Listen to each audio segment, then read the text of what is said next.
It's a real pity they don't have this electric car on sale here in Australia and other countries. It's because the Song EV, it's one of the best-selling, it very frequently is the best-selling electric car in China. BYD's best-selling car, one of the best-selling cars in the world, in fact, and is now an updated version. Here's why I think it's a car that BYD should sell outside of China. Hello, my friends. Welcome to the channel. I'm Sam Evans. You're watching the Electric Viking.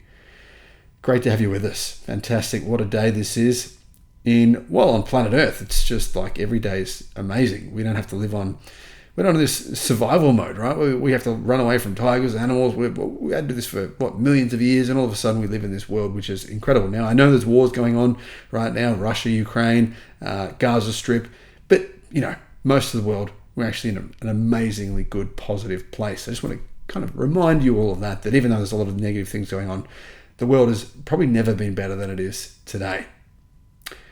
And one of the reasons for that, in my opinion, is electric cars. I love the fact that if an EV is near me and it's idling, it's got its aircon on, there's no fumes for me to suck in. There's no poisonous stuff for me to go in. And I love the fact that we can install solar in our homes and we can kind of massively reduce, if not completely eliminate our electricity bills. I've basically eliminated my bill with installing a new solar system here, which is great. I'll put a link in the description below, guys, to the solar company that I used here in Australia, which I think is the best one you can use, period, in the country. Speaking of brilliant products, though, the BYD Song Plus EV.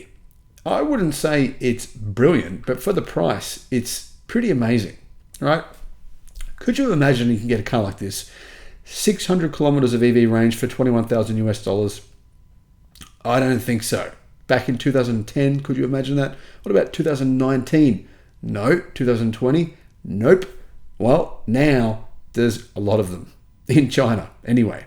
And soon there will be in other places as well.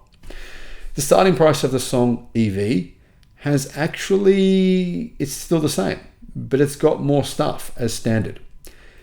$20,000 US, right? But the top trim level is $2,000 US cheaper. It's $23,750 for the top trim level of the Song Plus EV. And guys, as you can see, this looks very similar to the plug-in hybrid that you can buy in Australia. In fact, it's pretty much the same car, but this is the plug-in. This is the EV version you're looking at. Why don't they get the EV version here? They should, right? It's a good size. It's sort of a similar size to a Model Y, just slightly smaller, but a similar size. One of the things they've done, right, is they've added an illuminated BYD logo instead of the Build Your Dreams inscription. So that's one of the things they've made. One of the changes they've made to cars here in Australia, they've removed the Build Your Dreams. A lot of people were removing that badge themselves anyway. They've made that change now to Chinese-made vehicles too. People prefer the BYD logo, which I agree with that. The center console of the Song Plus EV now has a 15.6-inch floating rotatable screen. That's kind of cool, guys, because if you rotate it and then you look at it from a horizontal perspective, it's good for certain things. But then if you use it from the vertical perspective, it's really good for maps. If you want to see a long way into when your next turn is, you can see a lot more information. The center console of the Song Plus EV is sort of updated as well. It has an LCD instrument panel that sits behind the steering wheel. It has Dialink 100 OS on board. Its operating system is like a newer version. It has voice interaction, gesture recognition, other features including an optional heated steering wheel, a 50-watt wireless phone charging pad. The sizing, like I said, very similar size to a Tesla Model Y. In addition, it has 10 Pilot ADAS systems, including automatic emergency braking, lane departure assist. It's got kind of like the standard safety features that most cars have. Now, BYD vehicles are not really well known for having great ADAS. It's okay, it's not bad. Autonomy as well, like semi-autonomous features, it's not really known for that. But BYD are investing billions of dollars into that area. So a lot of those things will probably come out, I'd say, probably next year. What are the prices? What do you get for your money? This is why I think it's good value. Okay, the cheapest version has an LFP battery. It's a 71.8 kilowatt hour blade battery. 520 kilometers of CLTC range. It's about 440 kilometers of range for that price. Yeah, it's an amazing deal, right? The other model, more expensive, 160 kilowatt, that's 215 horsepower, lithium iron phosphate blade battery as well, of course, an 87 kilowatt hour battery. 605 kilometers of range, so about 520 kilometers of WLTP range.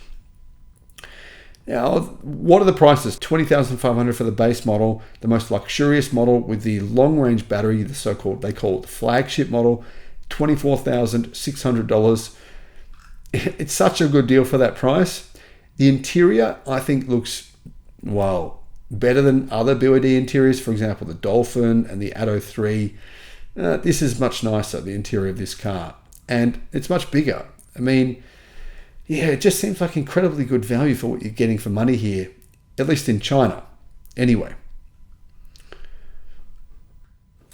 Now, what is quite remarkable is the fact that, I mean, this car has not amazingly fast charging. I think it's got about 160 kilowatt fast charging.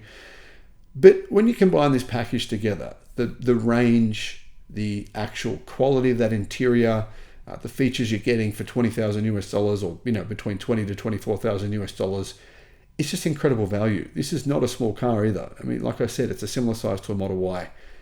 BYD, it's usually their best-selling car.